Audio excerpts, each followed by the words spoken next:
The Dallas Cowboys are in great shape when it comes to the salary cap. Thanks to years of correcting mishaps, the front office finds themselves with over $150 million in cap space over the next 2 years. That's sixth most in the NFL.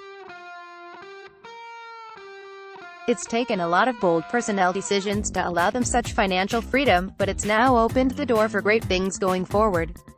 Is keeping Ezekiel Elliott in a Cowboys uniform for years to come one of those great things? That's a question many have posed in recent weeks as we try to figure out which players are going to get new lucrative deals real soon. DeMarcus Lawrence, Dak Prescott, and Amari Cooper are just a few stars that should be getting a new contract as early as this offseason. But what about Zeke? Does he get a new deal too? My colleague, Mr. Tom Ryle, recently wrote a piece that makes a case for not giving Elliott a hefty second contract. There are a lot of people that share that sentiment, but I am not one of them. There's a long list as to why it seems obvious to want Elliott on the roster. First, there is the team's investment. The Cowboys drafted him with the 4th overall pick in 2016 and they would like to get something beyond just his rookie deal. There are still many that don't think it is wise to use premium draft capital on a position such as a running back, and the organization shouldn't compound one mistake with another.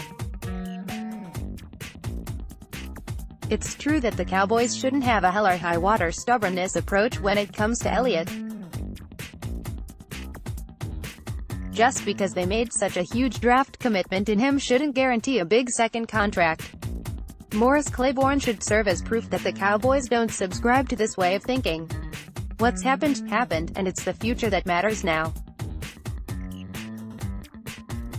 While being such a high draft pick isn't a reason to retain him, why he was a high draft pick is. Elliott is an amazing talent.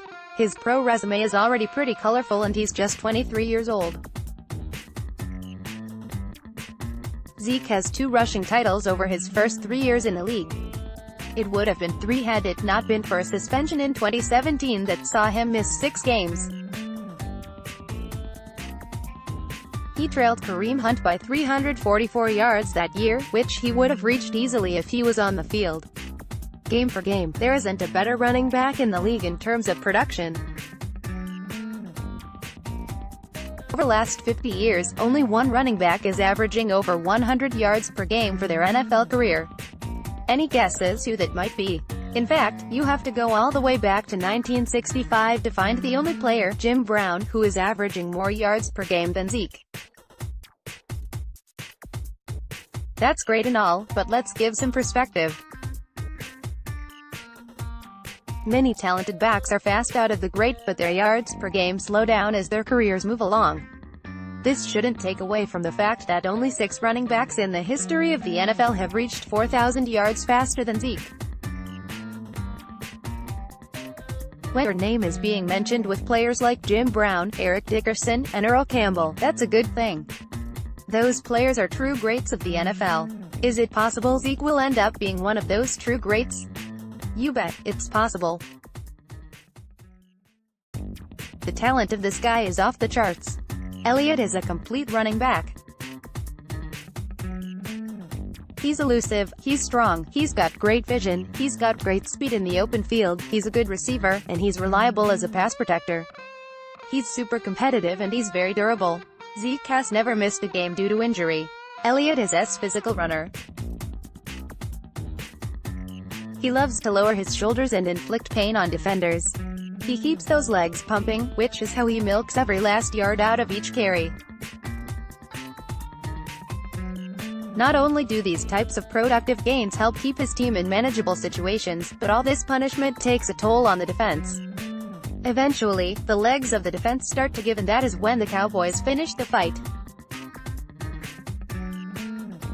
Most people are aware that Dak Prescott has the most game-winning drives in the league, including playoffs, of any NFL quarterback since 2016.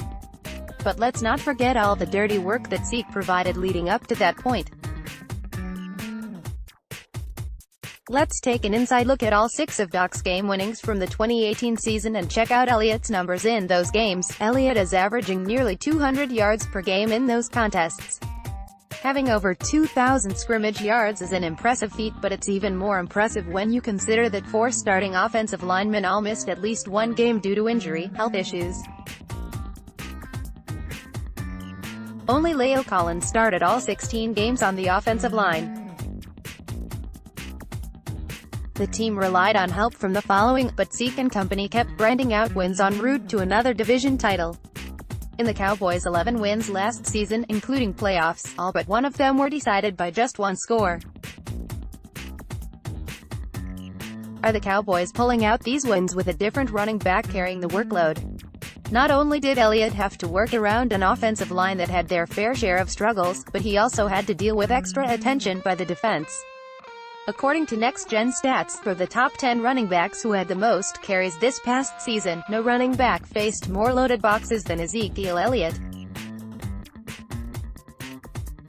Every move the front office makes is designed around making Prescott's job easier. There isn't a more doc-friendly fixture on this team than Mr. Elliott. And let's not kid ourselves, Elliott is the Cowboys' offense. Everything runs through Zeke. Elliott accounted for 36% of the Cowboys' offense last season. It takes a collective effort for a team to be successful, but good things happen when they have a dominant running back. 7 times throughout history a Cowboys running back has led the league in rushing. In each one of those instances, they made the playoffs. The 2 teams that just squared off in the Super Bowl both have a running back who were taken in the first round. The Los Angeles Rams re-upped on Todd Gurley, making him the highest-paid running back in the league. And the New England Patriots used their first-round pick last year for Sony Michel, who had a solid rookie season with 931 rushing yards. Both the Rams and Patriots are in the top 5 in cap allocation resources to running backs for the upcoming season. The only difference is, Gurley makes up almost all of the Rams' funds, whereas the Patriots spread out their resources over Michel, James White $4 million, and Rex Burkhead $3 million. Both approaches have proved effective. You can make a case that teams shouldn't spend money on running backs, but don't tell that to the teams that were just in the Super Bowl.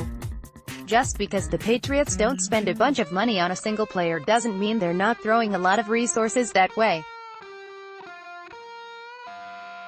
It's perfectly okay to rely on a running back by committee, but you don't need a committee when the running back is versatile enough to never come off the field. Most of the top teams last season had a great running back racking up the yards for them.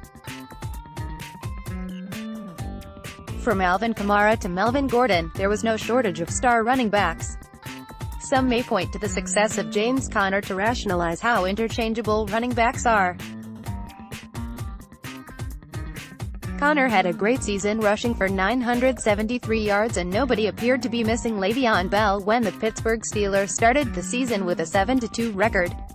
But Conner never gained more than 65 yards rushing in a game over the second half of the season, and the Steelers would only win 2 of their last 6 games. Without their all-pro running back, Le'Veon Bell, the Steelers missed the playoffs for the first time since 2013. Would Bell made a difference? It's hard to say, but the Steelers organization didn't commit to a second contract for Bell and fans are left wondering what could have been. The Cowboys have invested over $250 million in building an offensive line to open running lanes for their running back. When you factor in Zeke's talent combined with how well he fits into the offense, he's the perfect player to max out what a running back can do. Elliott still has 1 year remaining on his rookie deal. Since he was a first-round pick, the team can exercise a 5th-year option, which they will certainly do. That keeps him on the books for 2 more years. The Cowboys don't have to be in a hurry to get him resigned like they do some of their other players, but he should be a part of their future plans. Here's our 21 reasons the Cowboys should sign Elliott to a second contract. He's a 2-time All-Pro. He's one of the fastest running backs to reach 4,000 yards rushing. He's a physical runner who can power through short yardage situations. He wears down defenses that helps his team finish games. He's the most doc-friendliest piece on the entire team. Everything runs through Zeke as he accounted for 36% of the team's offense. He was still effective despite issues on the offensive line. He's a good receiving back, catching 77 passes in 2018. He's ultra-competitive and has enjoyed success at all levels. When he plays a full season, he leads the league in rushing. When the Cowboys have the league's leading rusher, they go to the playoffs. He led the league in rushing despite constantly going up against 8-man fronts. He's extremely durable, never missed an NFL game due to injury. Despite being a thick, powerful runner, he's got deceptive speed to break big runs. Complete running backs are a rare find. He's never lost to the Eagles. Winning teams invest resources in running backs. The Cowboys have invested over $250 million in a wall to run behind, max out that investment. He invites contact and is a willing contributor as pass protection. He's only 23 years old. His second contract gives the team his prime years. Elliott is one of the most talented players in the league. 230 yards, most ever against a Nick Saban-coached team. He was jumping over Landon Collins before it was cool. The Cowboys shouldn't extend Zeke just because he was taken 4th overall. They should extend him because he's one of the most talented players in the league. Pic.twitter.com/J4Rufike4Oj, Dan Rogers, @DannyPhantom24, February 23, 2019. All these things point to Elliott being worth a second contract in Dallas. Is it possible to still win games without Elliott on the team? Sure. It's also possible to drive a car with your feet, but that doesn't make it a good idea. Feed Zeke. Hey Zeke. Then, feed him some more.